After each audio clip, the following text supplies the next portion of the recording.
안녕하십니까. 이 시간에는 창조원리 제2절 만유원력과 수수작용 및 사위기대에 대해서 말씀을 드리도록 하겠습니다. 우리가 길거리에서 붕어빵을 사 먹을 때 보면 붕어 모양의 틀에 밀가루 반죽을 묽게 하여 붓고 그 속에 팥소를 조금 넣은 다음 뚜껑을 닫고 한쪽이 익었을 때 180도 돌려서 가스불로 마저 익힌 다음 꺼내 먹게 됩니다. 물론 붕어빵 속에 생선뼈는 들어있지 않습니다. 하나님께서도 창조하실 때 먼저 시간과 공간이라는 틀을 만드시고 그 속에 만유원력이라는 재료를 넣고 피조 세계의 하나하나를 틀에 찍어내듯이 찍어내셨습니다. 가스불처럼 유지 발전을 위한 형상적 원력을 가지고 에너지를 계속 공급하고 계십니다. 어떤 맛의 붕어빵을 만들지를 정하는 것은 성상적 원력이 담당하고 있습니다. 이렇게 원력에는 성상과 형상, 양성과 음성의 원력으로 나눌 수 있으며 음성적 원력은 내적 법칙이고 양성적 원력은 각종 우주를 구성하고 있는 양자나 중성자와 전자와 같은 소립자를 형성하고 있습니다. 이것은 연계에서도 마찬가지입니다. 주로 성상적 원력이 내적 본성상의 원력과 외적 본성상의 원력으로 나눌 수 있어서 영계의 구조를 만들고 영인체가 존재할 수 있는 영적 구조를 만들므로써 영적 에너지를 공급하여 영계가 서로 모양을 유지하면서 구역별로 같은 성격의 영인체끼리 모여서 지내고 있습니다. 영인체도 수수작용을 함으로써 유지하고 사위기대를 이루어야 존재할 수 있는 것입니다. 그러면 먼저 만유원력과 수수작용과 사위기대의 개념에 대해서 살펴보도록 하겠습니다. 피조물이 존재하기 위해서는 생존과 번식, 유지를 계속하기 위한 에너지가 필요한데 존재물은 공통적으로 사라지지 않고 변함없이 꾸준하게 공급하는 에너지가 필요합니다. 그래야 다른 물질과 작용이 이루어질 수 있습니다. 스스로가 존재하기 위한 에너지를 원력이라고 하고 다른 존재와 교류하기 위한 에너지를 만유원력이라고 규정합니다. 특히 하나님이 창조주로서 영원하고 자존하시는 절대자로 계시기 위한 보이지 않지만 근본적인 힘을 가지고 계시는데 그것을 만유원력이라고 합니다. 피조물도 이와 비슷하게 생존, 번식, 유지, 발전하기 위한 근본적인 힘이 필요합니다. 만약 그것이 없다면 우주의 질서는 무너지고 말 것입니다. 특히 시간과 공간 에너지는 어떠한 측정 기구로도 잴 수 없지만 분명히 존재하고 있음을 최첨단 과학은 말하고 있는데 그 에너지를 만유원력이라고 말씀드릴 수 있습니다. 이러한 만유원력이 존재하기 때문에 이 우주는 서로가 영원히 공전과 자전을 하면서 존재할 수가 있는 것입니다. 그런데 이러한 만유원력의 힘이 발생하기 위해서는 주체적인 입장에 있는 존재와 대상적 입장에 있는 존재가 서로 잘 주고받는 수수작용을 하는 깊은 관계를 맺을 때 힘이 발생하고 그 힘에 의해서 생존, 번식, 작용, 운동 등의 생존과 발전을 하게 되는 것입니다. 한편 만유원력과 수수작용의 힘과의 관계는 만유원력이 보다 원인적이고 주체적이며 내적인 힘입니다. 자연에서 볼 수 있는 네 가지 에너지, 즉 핵력과 전자기력과 중력 중에 핵력과 전자기력과 중력은 수수작용의 힘이고 암흑 물질이나 암흑 에너지는 만유원력의 힘에 속한다고 볼 수 있습니다. 그래서 우리는 보다 고급 에너지를 많이 만들어 쓰기 위해서는 먼저 수수작용을 일으켜야 하기 때문에 수수작용이란 잘 주고 잘 받자는 운동이며 또 전체나 다른 사람을, 다른 존재를 위해서 이타적인 삶을 살자는 말도 되는 것입니다. 하늘 부모님도 스스로 계시기 위해서는 본성상과 본형상, 또 본양성과 본음성의 수수작용에 의한 힘이 필요한데 그 힘을 만유원력이라고 말씀드렸고, 그 힘에 의해 영존하시면서 창조의 힘을 발휘하셨고, 지금도 스스로와 유무형 실체 세계를 운행하고 계시는 것입니다.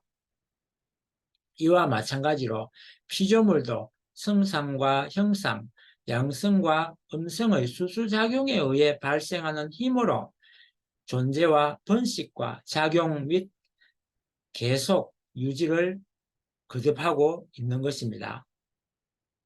수수작용의 힘이 미시세계에서 거시세계까지 작용을 하고 있는데, 원자가 양자와 전자의 수수작용에 의해 융합작용을 하고 있고, 분자는 양이온과 음이온의 수수작용에 의해 화학작용을 하고 있고, 식물은 수술과 암술이 수수작용을 하여 번식을 하고 있으며, 체관과 물관의 수수작용에 의해 광합성 작용을 하여 이산화탄소를 모아서 녹말을 만들고 있습니다. 동물도 수컷과 암컷의 수수작용으로 번식을 하고, 식물과 동물 사이에도 수수작용이 벌어지는데, 그 중에 하나가 호흡을 통한 산소와 이산화탄소의 교환입니다.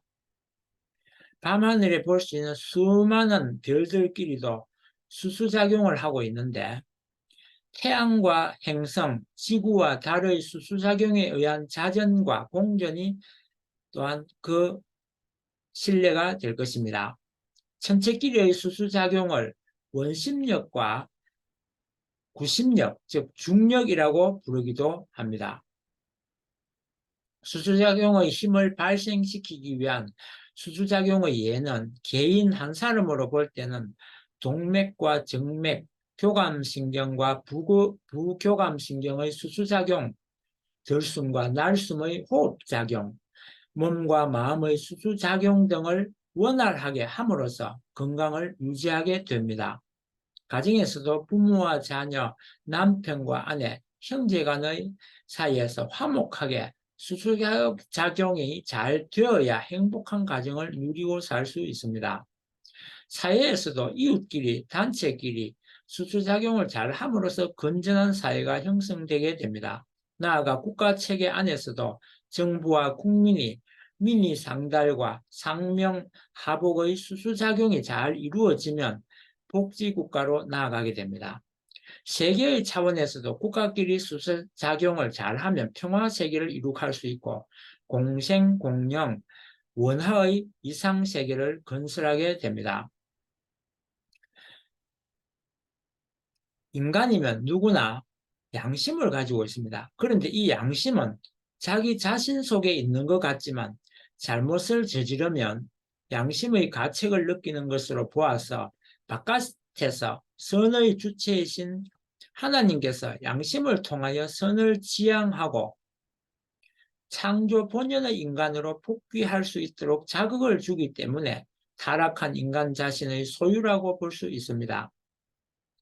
양심이라도 통제는 할 수 없는 입장이라는 것을 알 수 있습니다. 그런데 요즘은 양심이 오염이 되어 자기 변명을 늘어놓고 마음의 소리를 회피하려고 합니다.